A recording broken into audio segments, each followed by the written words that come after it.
your Reynolds Tech wet bench. Just want to show you have two baths over here on the left. You got a drain for it, rear tank, front tank, and these are static baths, so they're not heated or anything. You just have a timer for either one, tank 1 or tank 2, tank 1 being the one in the back. And what I'll do is I'll just activate the timer. It's a little bright in here, it's hard to see the LEDs. I have it set for 30 seconds, and I'll just go ahead and start the other one too. That's just a timer for you to let you know your process is finished.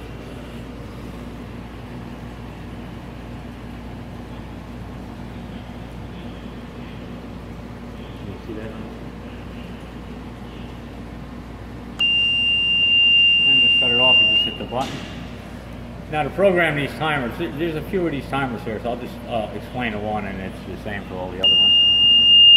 Again, just hit the start reset button here to shut it off. Anyway, to change it, if you want to change it to, I can't even see it myself here. It should be at 60 seconds now. You would use the 1, 2, 3, or 4 button. You'll get a manual to explain exactly how to program this, but it's fairly simple. You just press these buttons and it'll change the number above that digit. Alright, we'll move on. So again, the first two, 1 and 2, are static baths. Back here, there's no bath at all, so if you decide to put a bath in the future, you have a slot there for it. The one in the front here is your cascade overflow rinse. That's monitored by a resistivity monitor. That's your tank 4, tank 3 would be in the back. And then what you would do here is, it says keep the drain closed at all times here on this label here, which is probably a good idea. If you ever wanted to drain it, you can go ahead and open it. It'll drain out to the main plenum drain. A little hard to see for now. So I'll go ahead and hit the put the rinse on. And you can see it's maybe a little hard to see, but it's doing an overflow right now. I just want to explain, if you come back around here to the back, this is your main plenum drain here, and here's a DI reclaim. So once the resistivity monitor reaches a set point that you program in there, it'll then reclaim the DI back into the reclaim. As long as the resistivity is lower than what is programmed in, it'll come out your main sump drain here. This is a drain for the plenum, and this is a dedicated drain just for that overflow, cascade overflow rinse tank. And while we're here, I'll point out we do have a DI water in, and this is our acid drain. So when we drain our acid tanks, you have a dedicated drain for that here too. So the tank continues to overflow. Filter from the bottom overflows over the top, and it's being removed to the main drain until your resistivity is set here. That's our temperature here. You can see, as you can hear, our set point is 1.6, and we're at 0. This high resistivity, I'm using DI city water here. So again, once you hit your set point, it'll go out to DI reclaim, and at that point, you can go ahead and shut it off. When you shut this off, it will continue to slowly fill in the overflow just to keep maintaining the level in here. And again, if you ever wanted to drain a tank entirely, you would open that, and it opens the valve out to the main plenum drain. You can see the level starting to come down a little bit now.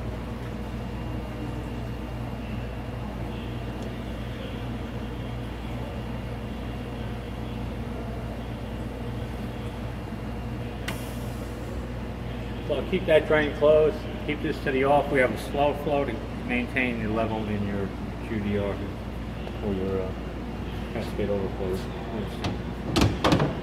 Okay, again, we have another static tank here. You have a drain, dedicated drain for it. Again, when you're dumping your acid tanks here, the 4 acid tanks, they will go out to the acid drain. They're connected to that. And you would use your drain open and close it and show you this is the rear. So that's tank number 1, the front, tank 2, nothing in 3. And you have a drain for 4. I mean for, which one is this?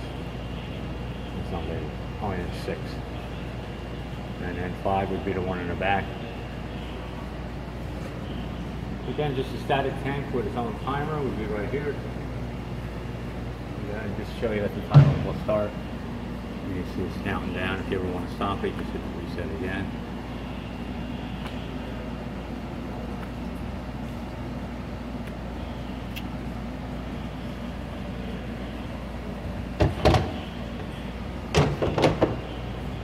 And then as you can see here, we have the heat's on. We have a tank in the back here. It's a heated tank. So you have a drop-in mat type heater sitting on the bottom of the tank. Now since it's a heated tank and you shouldn't really drain it while it's hot, or turn the heater on while it's empty, there are floats in here. There's 2 floats. And it has an over temp protection thermocouple in there. Set inside here. I'll have to show you that later once I open it up. And as you can see, you can turn your heater on and off.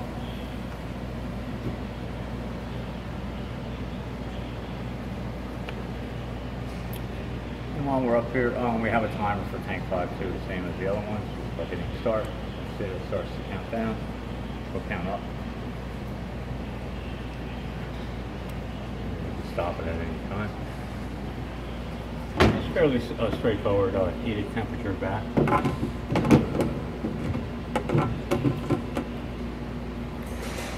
And again, it has its own drain here.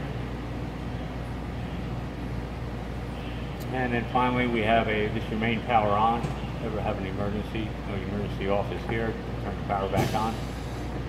Just wanted to show you one other thing is if you open the head case up here, we do have interlocks. One for each case here.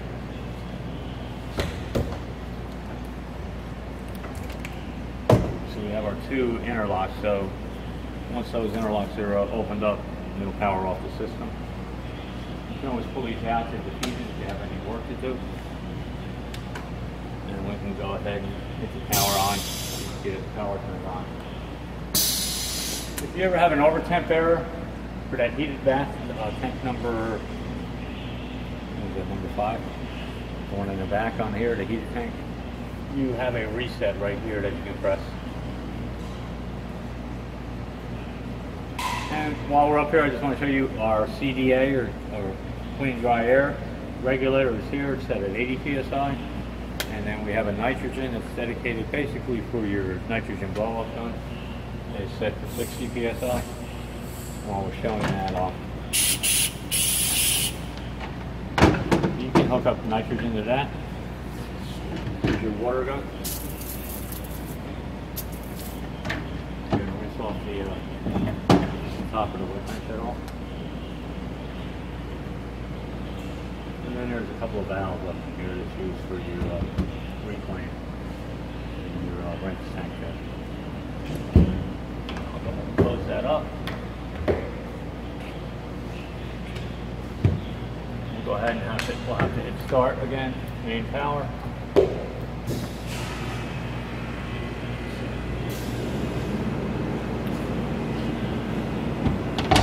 Again, you can adjust your temperature. You'll get the manual will explain how to use the Watlow 965, but you can easily adjust the temperature by pressing the up and down arrows from here. And again, it won't heat until you turn the heat on. What I'll do is I'll go ahead and I'll drain the tank. I'll see the drain plump.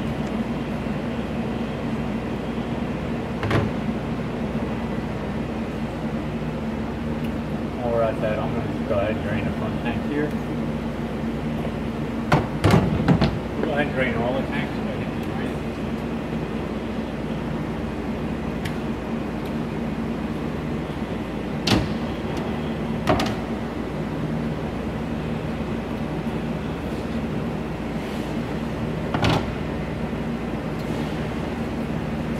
Again, your overflow cascade rinse tank here is draining to the plenum before acid baths are draining to the acid drain.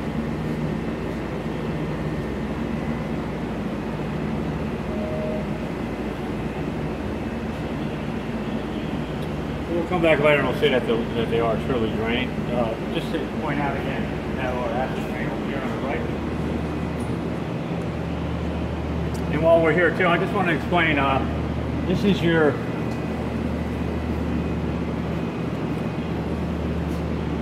contactors, relays, fuses that are used for the system. You got a 24 volt transformer here. When you receive this system, I'm going to probably disconnect. Oh, this is for your heater too. This is the power for your heater, SCR here, SCR1. There's a contactor there, protected by fuses. Most likely this will be disconnected. I'll label everything. And then every one of these wires here is labeled. And this comes off the back of the wet bench in the back here. It gets tied into the head case. This is the heater over here. And then we have a main power coming in. It's using 5 wire. It's on a 30 amp breaker. So you got 3 phases, a neutral and a ground. If you look down in here, you can see here's your ground coming in. You have a neutral, which is your blue wire, and then your 3 phases, which are 2 blacks and a brown. So you have to hook up your power first, and then these wires here should be everyone that's labeled. And then you have your heater power here coming in. Okay, we'll take a look at the tanks. You can see that they've drained. And what I wanted to show you is if I shut the drain off for the back, if I go to turn the heater on, it's being protected by your floats in here, your level detection. And again, it does have an over temp. If you get an error because of an over temp, it'll reset it inside here with the over temp protection. You can see all the tanks are draining. And they're all using that one dedicated acid drain.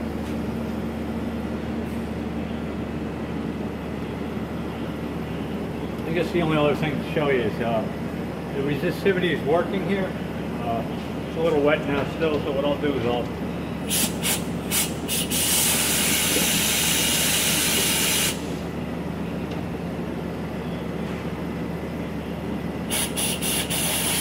I'm going to dry that off a little bit.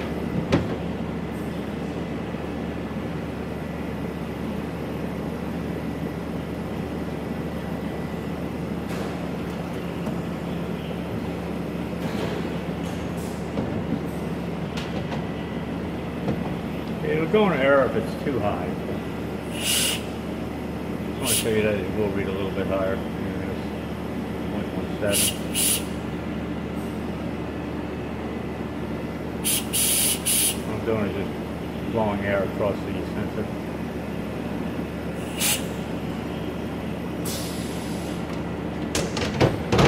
Okay, so now it's above the 1.6. If you come back here, it's draining out through the reclaim. Okay, that's about it.